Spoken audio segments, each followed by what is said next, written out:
అనంతపురం జిల్లా ఊడేగోలంలో ప్రజా దర్బార్ నిర్వహించారు. ఈ కార్యక్రమంలో ఎమ్మెల్యే కాల్వ శ్రీనివాసులు పాల్గొన్నారు.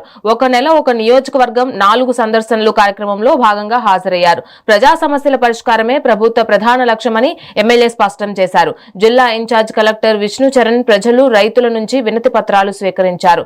మొత్తం 25 ఫిర్యాదులు అందగా పరిష్కార యోగ్యమైన వాటిని 4 వారాల్లో పరిష్కరించేందుకు చర్యలు తీసుకుంటామని ఎమ్మెల్యే హామీ ఇచ్చారు.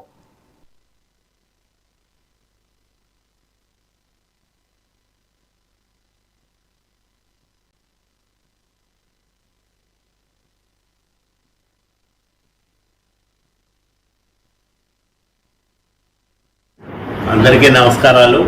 ఒక నెల ఒక నియోజకవర్గం 4 సందర్శనల పేరుతో జిల్లా అధికార యంత్రాంగం ఒక నియోజకవర్గంలో ఒక గ్రామానికి వెళ్ళి అక్కడ ప్రతి శుక్రవారము ప్రజా ఫిర్యాదుల పరిష్కార దినోత్సవాన్ని నిర్వహిస్తూ ఉన్నారు.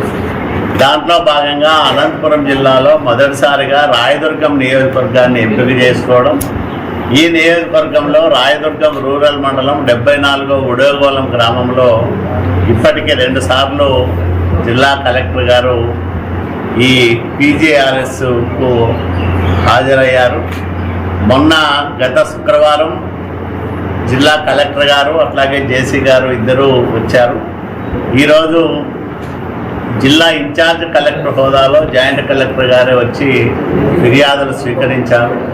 మొదటి వారం 36, ఈరోజు 25 ఫిర్యాదులు వచ్చాయి. ఈ వచ్చిన ఫిర్యాదులన్నింటినీ కూడా కూలంకుషంగా సమీక్ష చేసి పరిష్కార యోగ్యమైన సమస్యలన్నింటినీ 4 వారాల్లో తీర్చాలనేదే ముఖ్యమంత్రి గారి సంకల్పం.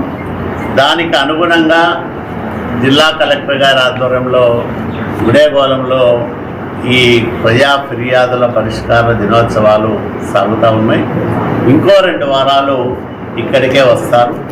కాబట్టి ప్రజలకు, ముఖ్యంగా రైతు సోదరులందరికీ నేను ఒకటే విజ్ఞప్తి చేస్తూ ఉన్నా, ఈ చక్కటి అవకాశాన్ని ఉపయోగించుకొని ఉడేగోలం గ్రామంలో రెవెన్యూ సమస్యలు లేని గ్రామంగా ఈ గ్రామాన్ని తీర్చిదిద్దుకోవడానికి రైతు సోదరులందరూ కూడా మీ సమస్యలను అధికారుల దృష్టికి తీసుకొచ్చి పరిష్కరించుకోవాల్సిందిగా విజ్ఞప్తి చేస్తూ ఉన్నాం.